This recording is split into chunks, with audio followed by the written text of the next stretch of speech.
Thank you very much, everybody. I'd like to begin by saying that we just completed a meeting with the Secretary of Treasury, Steve Mnuchin, and Secretary of Transportation, Elaine Chao, on proposals regarding the airlines and the airline business. And we're working very closely with a lot of different people. We'll be probably putting out a proposal and giving them some of the details, some of the very powerful details over the weekend. It's moving along quickly.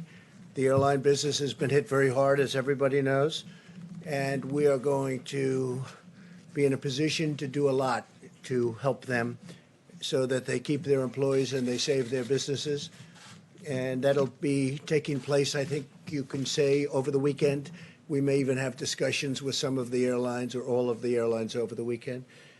And I think it's going to be a very acceptable package. It's a very big package and a very acceptable package. It'll be good for our country, good for the airlines, good for a lot of people.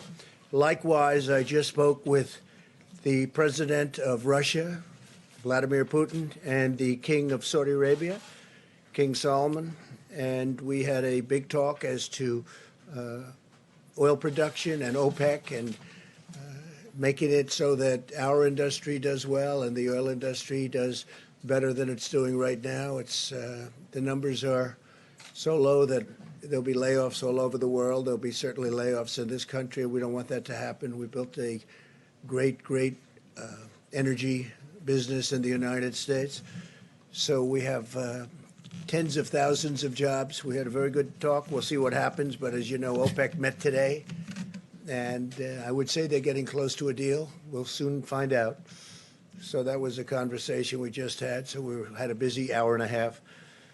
And let me begin by expressing my sincere gratitude to the American people. Millions of Americans are making profound and difficult sacrifices in their own lives because they know it will save the lives of countless others, and that's exactly what it's doing. You see what's happening and where we are, where we stand, and hopefully we're going to be opening up. We can call it opening very, very, very, very soon, I hope.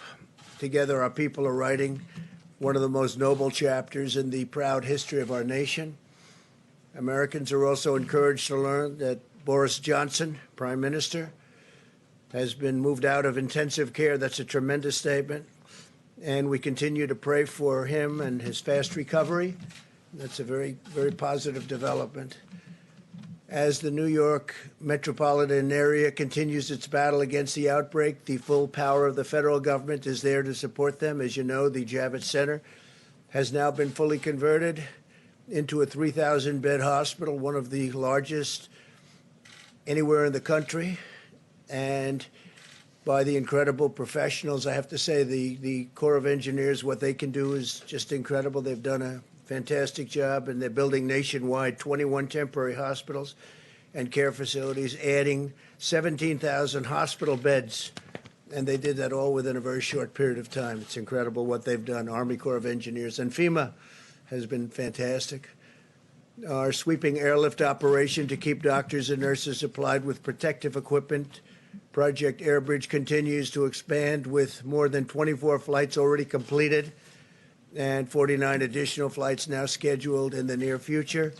So that's been very successful, and that gear and those outfits are being handed out.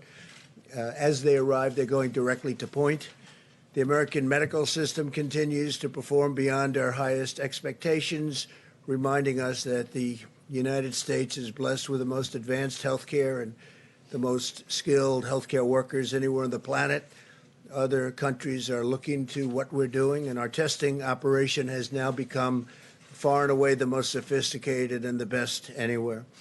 And we want to thank all of the heroes on the front lines as they fight to save American lives. We're at the top of the hill, pretty sure we're at the top of the hill, and now we're going downward. In some cases, we've already started that process. Earlier today, I spoke with hundreds of mental health leaders and advocates from around the country to discuss the vital work they're doing. We had the top doctors in the country, some international doctors. Mental health, big factor. Not only has the virus inflicted immense physical suffering on many people, but also mental and emotional suffering as well.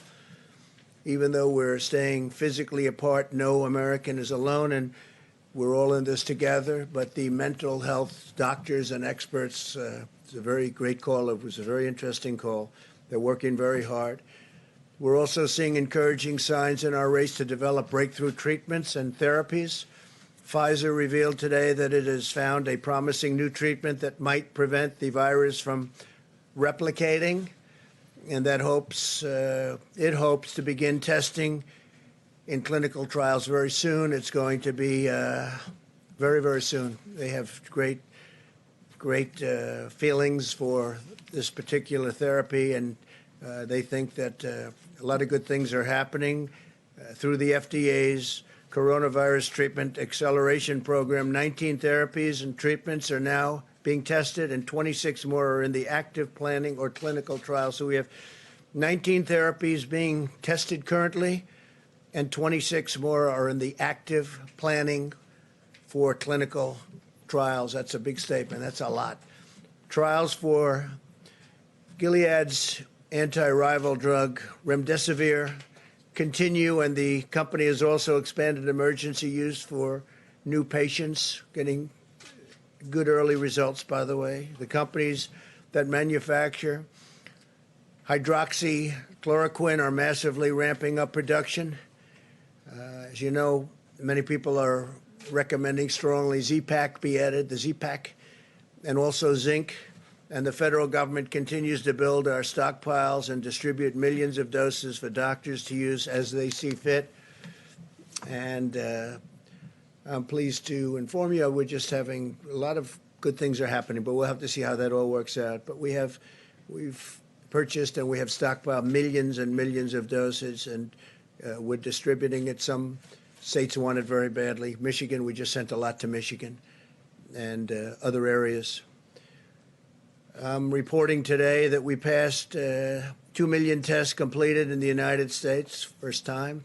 Most anywhere in the country. It's a milestone for our country. It's a milestone anywhere. Nobody's done anywhere close. Our tests are highly sophisticated and highly accurate.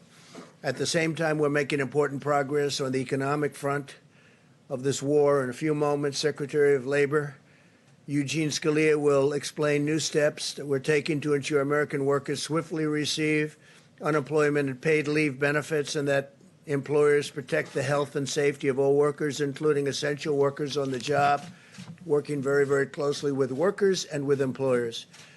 To provide further economic relief, the Federal Reserve announced this morning that it will provide up to $2.3 trillion in support to businesses, states, and local governments. $600 billion in loans will be available for mid-sized businesses with up to 10,000 employees, and $500 billion will be available for states, counties with over 2 million residents, and cities with a population of over 1 million. My administration is also working with Congress to replenish the very successful, incredibly successful, the way it's going, Paycheck Protection Program, which is allowing hundreds of thousands of small businesses to keep their workers on the payroll, meaning it'll keep those businesses open. We need both Democrats and Republicans to come together to get this the legislation completed, and it looks like it's on its way, but we need both. And it should be for people that are working, for the workers.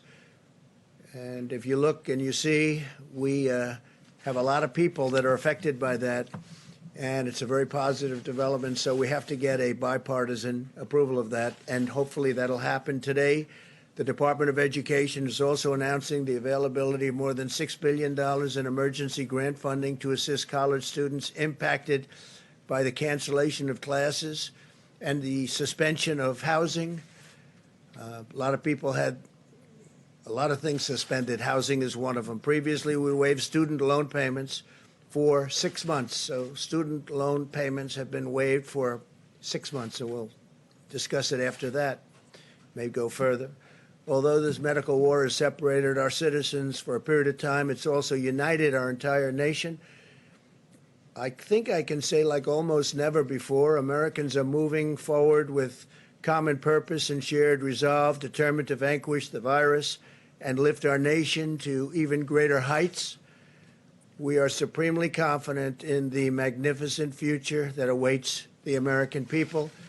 And with that, before I invite our Vice President, our great Vice President, and Jean Scalia to speak, we'll take a few questions, and then I'm going back into negotiations on oil and on airlines. Yeah, please.